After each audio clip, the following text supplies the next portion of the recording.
Jadi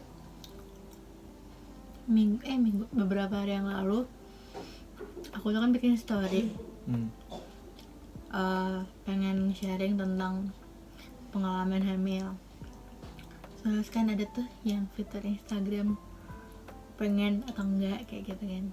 Ya, Nah, kayak jadi vote gitu ya. Jadi semua Pastilah. jadi di story aku itu semuanya pengen denger pengalaman. Sebenarnya pengalaman itu biasa aja, cuman mungkin jadi luar biasa sama orang-orang yang membutuhkan informasi tertentu dari pengalaman kita. Nah, di podcast ini, di video ini pengen sharing pengalaman aku kebetulan ngelahirin itu sesar, jadi pengen cerita gitu. Oke. Dan kalau nanti konsisten ini bakalan ada beberapa part gitu ya. Nah, untuk di episode pertama ini kita mau cerita tentang peristiwa dari mau melahirkan sampai kita pulang dari rumah sakit.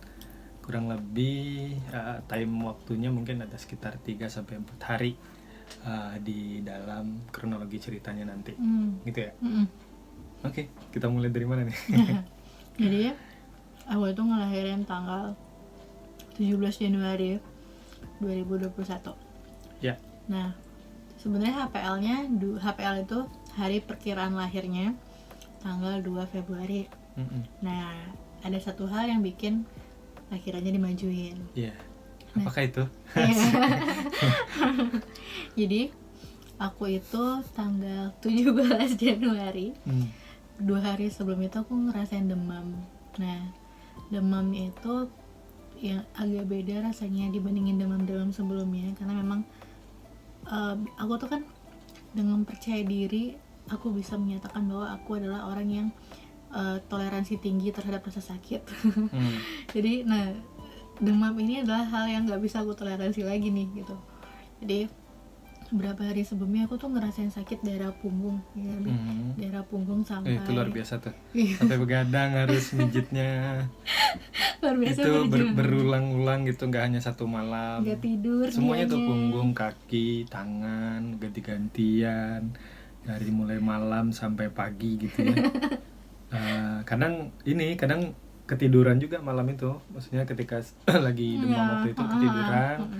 Terus yaudah si kamunya langsung yang menjalani sendiri gitu ya. Terus kalau mengakunya kebangun baru ulang lagi tuh. Kalau mau dipijitin lagi gitu. Dan ini jadi jadi pelajaran ya sebenarnya. Kalau kita jadi orang yang mungkin lagi orang yang normal gitu, yang belum hamil, lagi nggak hamil gitu, mungkin nggak apa-apa, itu dibiarin gitu. Tapi ketika nanti ketika posisinya kita lagi hamil, maka apapun bentuk sakit yang menurut kita remeh gitu, itu nggak bisa dibiarin ternyata gitu. Bener.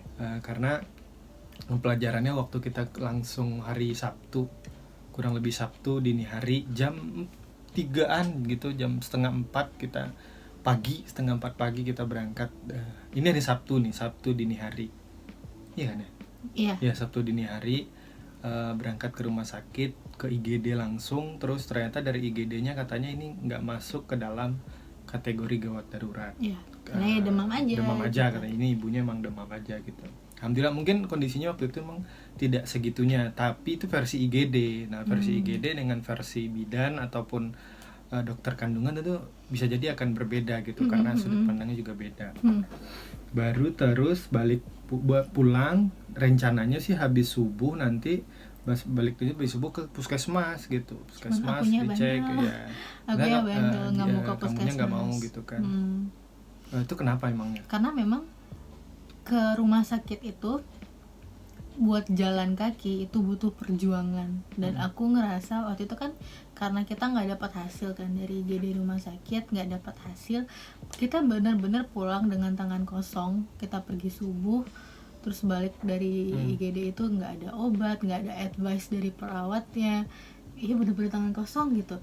Terus buat balik ke puskesmas gitu kayak hopeless gitu, aku nggak ada Gitu. nggak ada, ya udah males. Cuman kan gitu. nanti bedanya kalau kita ke puskesmas kita kan langsung ke KIA Iya, yang ngurusin ibu dan anak Iya. gitu. Jadi nggak ke IGD lagi. Iya. Pun misalkan ke IGD di situ ya udah standby aja tuh ke KIA-nya untuk kemudian bisa menangani gitu ya. Iya benar. Berarti ini kita udah masuk nih, hari Sabtunya udah selesai waktu itu. Sabtu ditahan aja tuh sampai Sabtu malam. Nah, cuman Sabtu itu kan kita nge-backupnya pakai paracetamol. Oh iya. Nah, jadi aku itu beberapa kali minum paracetamol ya. 4 sebagai kali penawar ya. Iya. Jadi kan aku tuh tadi sebelumnya ngerasain rasa sakit di sekujur tubuh. Yang paling sakit itu di punggung dan di dada. Jadi sakitnya itu sebenarnya bisa ditoleransi, cuman aku tuh ketika ngambil nafas sakitnya tuh makin menjadi gitu. Nah, aku takutnya si bayi di dalam nggak dapat oksigen yang tercukupi gitu kan. Nah, minum paracetamol hilang tuh cuman 4 jam. Yang kita tahu kan emang paracetamol selain pereda demam juga punya penghilang rasa sakit kan ya. Nah, 4 jam doang. Nah, 4 jam lagi survive lagi. Setelah 4 jam itu kita survive lagi bersama rasa sakit. Sakit lagi gitu Iya, sakit lagi ya gitu aja terus sampai besoknya hari Ahad. Bayangin tuh dari kita kan Sabtu jam 3:30 pagi periksa di IGD, terus siangnya aku masih sempat ke kantor karena lagi ada ini kerjaan lah dengan teman-teman di kantor. Terus pulang sore ya, pulang sorenya sekitar jam 5-an. Terus ya udah tuh masih tuh sepanjang hari itu tuh masih sakit-sakitan. Terus malamnya apalagi gitu ya, sampai kayaknya saya juga mulai khawatir nih mempengaruhi si janin nggak gitu kan. Nah, ini yang jadi kekhawatiran yang paling gitu. Ibunya mulai jadi bisa nahan gitu, tapi ini si bayi gimana gitu. Apalagi mungkin ini pengalaman pertama ya sebagai seorang calon ayah waktu itu. Ini dibalik cerita ini aja, ini sebelumnya kalau flashback gitu ya, si bayi di dalam kandungan lagi cekukan aja waktu itu sempat aku karena nggak ngerti gitu ya, nangis gitu sampai nangis.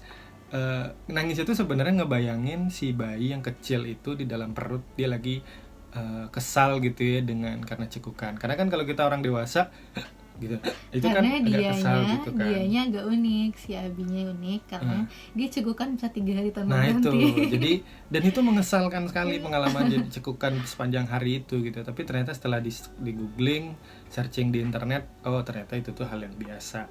Nah, bayangin cekukan aja tuh bisa sekhawatir itu. Karena kita kurang informasi ya.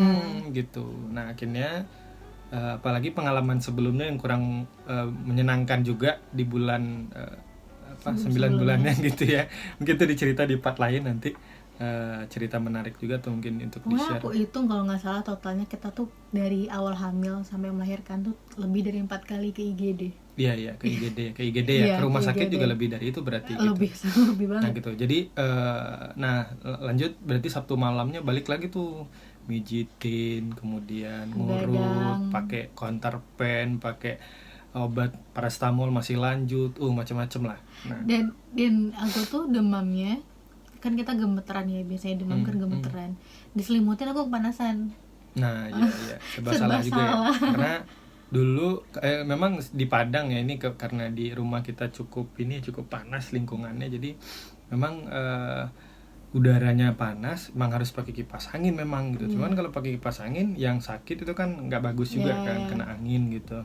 Tapi kalau nggak dipakai ya panas gitu. Nah, ini serba salah. Nah, singkat cerita akhirnya nggak sanggup lagi tuh, sampai sering lah kamunya ngomong nggak sanggup lagi itu kan statement yang ibaratnya itu udah ada final tuh, nggak ada di atas itu lagi tuh, nggak sanggup lagi itu udah paling atas keluhannya gitu. Akhirnya ya udah habis sholat subuh langsung berangkat ke puskesmas, jadi ke IGD puskesmas. Kalau tadinya kan ke IGD-nya rumah sakit langsung, karena berpikir biar langsung penanganannya lebih lebih cepat, lebih siap gitu dengan peralatannya. Tapi ternyata kita waktu hari berarti ini Minggu lagi nih. Kita udah masuk nih kan Sabtu tadi tuh, Sabtu malam kita struggling lagi tuh untuk yang kedua kalinya, 2 malamnya gitu. Minggu subuh habis sholat subuh langsung start kita ke IGD puskesmas. Di situ udah ada standby perawat sama bidannya, dan apresiasi sih sebenarnya karena pengalaman sebelumnya di puskesmas yang lain gitu ya, ini cerita ada apa yang kerabat juga yang juga pernah menemani atau membooking gitu ya IGD sebelum ibu hamil ini datang, itu banyak kan nggak siap gitu. Bukan nggak banyak kan, ada salah satu waktu itu nggak siap pengalamannya dan ternyata di sini di situ udah siap standby gitu, perawatnya udah bangun, udah mungkin pokoknya udah fresh lah gitu. Dan advice-nya juga cukup menenangkan tapi tidak memaksakan gitu kan. Pernah ini nggak sih, pernah nyadar nggak kadang ya biasa tuh gitu komentar-komentar kayak gitu, kadang itu tuh memang menenangkan tapi satu sisi kadang kita ragu dengan nah tapi di puskesmas waktu itu cukup realistis, dia ngomong ada kemungkinan ini akan dioperasi gitu, ada kemungkinan apa namanya kita nggak bisa nangani, ini harus dirujuk terus ya macam-macam lah dikasih tahu, cuman apa namanya transparan gitu waktu itu. Akhirnya dicek jantung janinnya, bayinya waktu itu pakai alat apa gitu, aku juga nggak ngerti, kedengeran lah duk gitu alat kan, dari GA. nah ternyata catatannya ya detak jantungnya cepat dan harus dirujuk ke rumah sakit yang lebih proper gitu dengan peralatannya. Jadi si ibu bidannya tuh kaget nih kan pas kan diperiksa detak jantung itu di perut, perutnya panas sekali kata si ibu bidannya suhunya kan panas ya. Ya jadi aku dikasih oksigen waktu itu dikasih oksigen, terus di detak jantungnya diperiksa. Jadi ini ingat aku ya, aku awam sama kesehatan, aku nggak ngerti. Jadi katanya standar detak jantung bayi itu 150 katanya. Nah tiba di puskesmas detak jantungnya 160 dan itu beresiko. Nah dari keputusan itu dari kondisi itu si ibu bidannya ngambil keputusan baiknya kita dirujuk ke rumah sakit. Nah dirujuk ke rumah sakit itu kita nggak tahu nanti gimana penanganan rumah sakitnya, yang penting kita ke rumah sakit dulu dan gitu. Langsung tuh diminta lah suaminya nyiapin baju-baju, padahal waktu itu feeling waktu itu nggak ngelahirin hari itu gitu. Ayo udahlah karena dan kebetulan kita berdua belum mandi cuy. karena subuh ya. Jadi waktu itu disuruh mengambil baju bayi sama ibu hamilnya, ibunya gitu ya, karena diprediksi oleh bidannya kayaknya dia bakalan ngelahirin hari itu gitu. Tapi nggak tahu instingnya salah waktu itu akunya gitu ya. Tapi ya tetap patuh aja tuh, di bidannya suruh ambil barang-barang dan kita udah nyiapin bajunya semuanya di semuanya dalam tas gitu ya. Tinggal itu bawa. Bisa part yang menarik tuh, nanti kita bahas terkait dengan isi tasnya apa sih sebelum melahirkan gitu ya. Aku lupa. Ya yang seingatnya. Oke, balik lagi. Nah itu langsung diambil perlengkapan, berkas-berkas seperti bukunya atau apa gitulah semuanya, KK dan perlengkapan untuk apa aja tuh buku KIA, KK, kemudian kartu BPJS, itu aja sih. Dan kebetulan kita sebelumnya udah ngurus KK dan waktunya mepet-mepet ya. Iya udah. KK kita berdua namanya tuh. Nah habis itu udah kita misah tuh, kamunya ke ambulan, aku pakai mobil sendiri. Udah kita misah, nggak tahu tuh gimana di jalan. Jadi aku naik ambulans kan, kalau sebelumnya di kantor tuh aku tuh udah puluhan kali naik ambulans gitu kan, karena di kantor kita punya ambulans kan. Dan baru kali ini aku naik ambulans aku sebagai pasien dan ada pakai sirine ya. Ada ungu. Yang dulu nggak pakai sirine kan ya? Aku nggak pernah walaupun pakai kantor. Kemarin tuh kenapa? Nggak, maksudnya kan pernah juga sekali dulu. Oh yang IGD sebelumnya. Nggak pakai sirine kan? Nggak pakai sirine. Oh iya karena jalanannya nggak macet. Oh gitu. Kemarin itu jalannya macet. Padahal kalau nggak salah aku duluan waktu itu pakai mobil, cuman yang datang sampai duluan kamunya karena pakai sirine. Karena pakai sirine. Itu. Dah nyampe rumah sakit, dicek lagi. Ya enaknya kan karena udah ada rujukan dari bidan, tentu udah enak lah. Nggak perlu kita nyampein lagi. Gitu ya. Terus itu terus kan harinya hari Ahad, hari Minggu libur ya sebenarnya rumah sakit, secara defaultnya nggak ada dokter yang praktek gitu. Apalagi subuh gitu, jam 6, jam 7 kita nyampe. Jam 8 kita jalan karena driver ambulannya waktu itu jam 8 kita start. Jam 9 kurang sampai di rumah sakit. Dicek lagi tuh detak jantungnya di ini. Itu lebih canggih lagi tuh, di print hasilnya. Kemudian dilihatin ke dokter langsung pada saat itu nyaranin untuk operasi. Karena waktu itu kan detak jantungnya 160 tuh. Nah, tiba di rumah sakit detak jantung bayinya jadi meningkat 180 ya? Dan itu sangat-sangat beresiko kata dokternya. Bisa aja detak jantungnya nanti turun gitu kan. Cuman ini ada potensi berulang. Nah ketika potensi berulang itu kita sedang tidak di rumah sakit, risikonya tinggi, kemungkinan dan tidak diharapkan bisa jadi bayinya meninggal di dalam perut. Nah itu yang tidak kita kehendaki kan. Nah ini kita berdua nih sedang apa sih, dihadang dengan keputusan yang menurut kita harus cepat dan apa sih namanya ya, beresiko ya. Beresiko karena sebenarnya dari kehamilan kita nggak ada masalah apa-apa. Jadi bayinya bangun. Lanjut aja dulu. Bentar. Jadi adanya ngigo. Jadi secara hari Minggu itu langsung dokternya nanya, ini gimana, kalian mau operasi atau enggak? Itu aku masih ingat tuh jam 10:15-an waktu itu dokternya datang. Nggak pakai pakaian dokter, pakai celana pendek, pakai baju kaos gitu, tas yang kayak tas di sandang gitu kan ya. Terus sebenarnya sih secara pribadi aku nggak ada masalah dengan operasi normal tuh, nggak ada ini sih, sama aja sih, maksudnya nggak pernah jadi pertimbangan yang kemudian diperdebatkan dengan, apalagi dengan dokter yang udah punya kapasitas gitu ya. Tapi karena menghargai orang tua juga yang mungkin pengen ikut dalam pengambilan keputusan, ya udah aku bilang ke dokternya, dok boleh minta waktu nggak 5 menit aja, saya mau nelpon orang tuanya gitu kan. Udah habis itu nelpon mertua, nelpon orang tua, keduanya udah oke, nggak nyampe 5 menit sih sebenarnya. Udah kita langsung ACC sampaikan ke dokternya, ya dok mungkin yang terbaik ya harus dioperasi gitu. Detik itu juga operasi. Jam 10 perpisahan kita waktu itu. Aku nganterin kamu tuh jam 10:30 lewat, kurang lebih 10:30-an. Udah kita misah, kamunya ke ruang operasi, aku nunggu di bawah. Dan itu mencekam sekali. Waktu itu kebetulan pagi, jadi aku milih untuk sholat duha sampai 12 rakaat. Dan itu nangisnya, tapi nggak usah itu bagian yang nggak usah diceritain lah.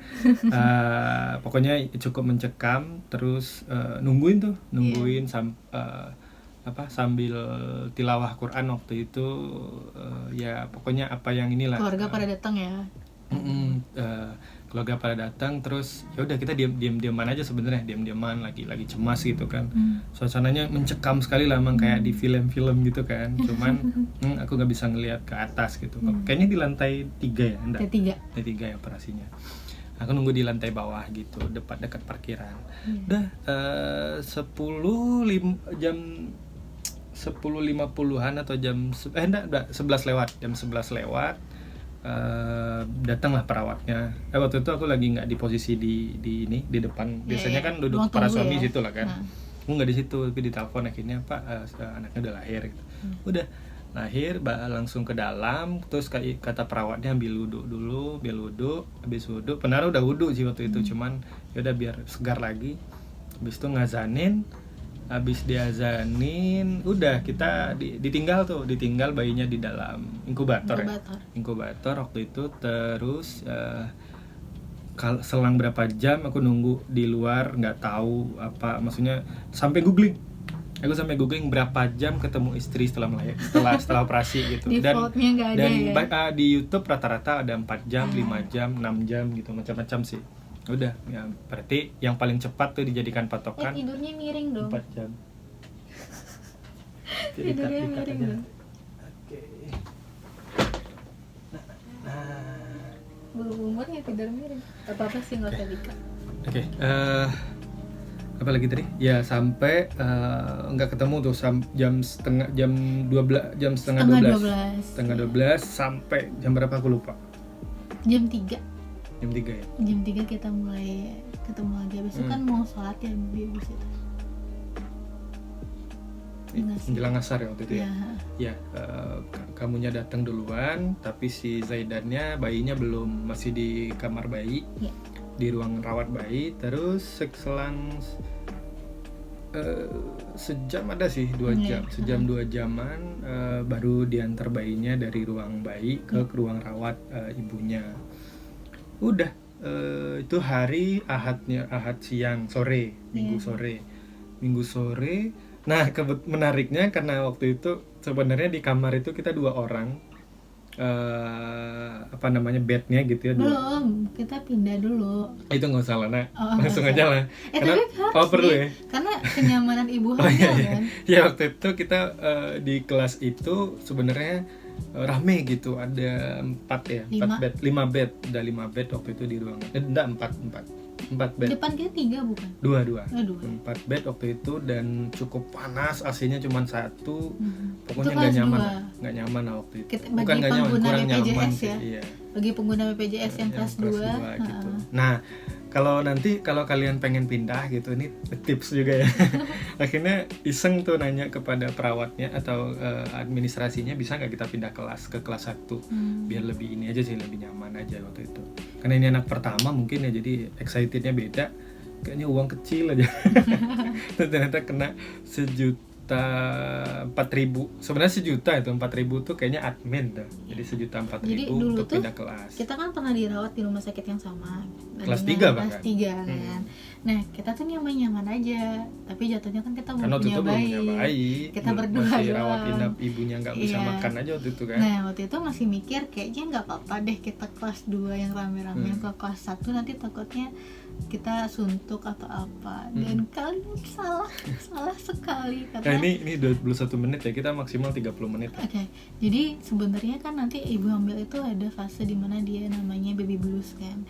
Nah, dimana kenyamanan adalah jadi prioritas utama bagi Aku nggak tahu itu tentang ibu itu sebenarnya. melahirkan. Nah, gerah, panas, capek, sakit setelah operasi itu dirasain. Nah, kenyamanan tuh perlu. Nah, makanya kita pindah dari kelas 2 ke kelas 1. Tuh. Dan enaknya ya udah kita cuman sendiri. Kebetulan di kamar itu pasien yang satu lagi belum datang gitu, dia bookingnya besoknya gitu. Jadi 1 malam kita yang punya kamar itulah. Jadi akunya punya bed sendiri gitu. Kamunya juga punya dan bayinya juga punya kasih box bayi gitu. Jadi enak lah. Meskipun AC-nya cukup, bagi aku sangat dingin sekali, mungkin nggak terbiasa tidur di bawah AC. Jadi udah sampai situ sih paling hari Minggu malam, Senin malam, Selasa, Rabu. Karena di situasi pandemi juga, jadi nggak terlalu lalu lalang masyarakat atau orang datang nggak banyak gitu ya. Jadi cukup nyaman sih. Dan pengalaman membandingkan 3 rumah sakit gitu ya waktu itu. Pengalamannya sih membandingannya dari pelayanan di FO aja sih sebenarnya, di Padang gitu ya. Rumah sakit ini nggak di endorse sebenarnya.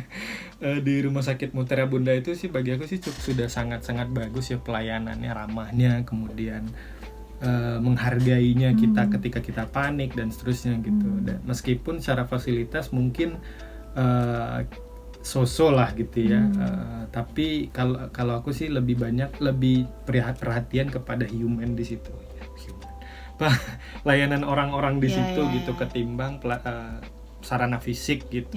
Kalau aku ya mungkin orang beda-beda gitu. Udah hari Minggu, Senin, Selasa, Rabu kita pulang, Rabunya kita pulang. Yang jadi problem sebenarnya waktu itu baju aku belum dibawa gitu ya, karena waktu itu sebenarnya jujur ya berpikir karena kenapa di dalam tas bayi itu, tas ibu dan bayi itu nggak ada baju aku, karena berpikir masa nggak bisa pulang bentar gitu. Tapi ternyata emang nggak bisa gitu, apalagi di COVID ini, masa COVID ini nggak boleh ganti-gantian gitu yang jagain. Dan gitu. aku belum bisa ngebedong waktu itu, jadi bantu ngebedong.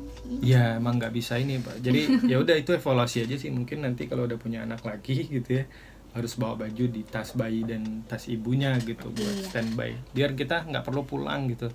Meskipun kan cuman kalau bajunya itu aja pun sebenarnya nggak ada masalah, cuman kan nggak nyaman aja, belum aromanya gitu kan. Terus gendong bayinya, apalagi kalau siang itu biasanya nggak suka pakai AC, malam itu jadi ada keringetan, jadi nggak nyaman lah gitu, keringat. Udah apa lagi yang jadi evaluasinya barangkali untuk pas di rumah sakit? Bedong bayi. Bedongnya kurang ya? Iya, kita jadi ada 2 mazhab yang pakai pampers bayinya, dan mazhab yang nggak pakai. Kita yang nggak pakai pampers. Kita belum beli ya? kita belum Bahkan beli. aku nggak tahu tuh ada pampers bayi baru Aku lahir. tahu, cuman kalau dari orang tua katanya jangan pakai pampers, nanti kakinya nggak bagus anaknya gitu katanya. Iya. Dan si rumah sakit juga nggak nyaranin pakai pampers kan kita.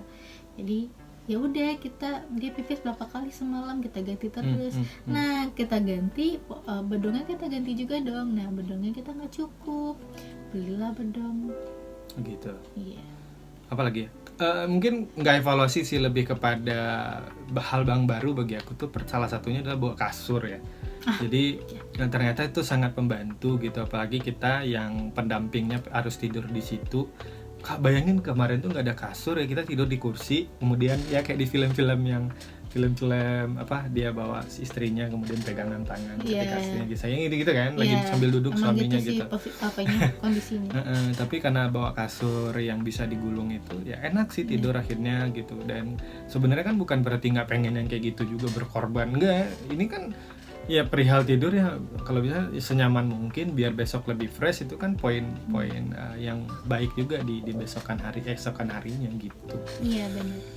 Dan udah paling yang intinya sih tanggal 17 Januari akhirnya si Zaidan lahir, si bayinya lahir, yang mana 2 minggu setelah itu harusnya HPL-nya. Dan tapi secara berat bagus kata dokternya, tingginya 49 cm, beratnya 3,4 ya, 3,4 kg, dan Udah itu udah cukup berat lahir. sebenarnya. Kalau bayangin 2 minggu lagi itu mungkin udah jadi hampir 4 kilo kan, nggak tahu gitu. Ngeluarinnya agak susah ya. Gitu. Hari Rabu pulang. Mungkin itu aja dulu ya untuk di part pertama ini, hari kelahiran Zaidan. Namanya Zaidan Ataris Zaidan Hafandi, bayinya. Dan di episode pertama ini terima kasih buat yang udah dengerin dan nonton podcast. Audionya nanti kita upload di podcast, dan videonya kalau bagus nanti kita upload di YouTube. Mudah-mudahan sekedar berbagi saja.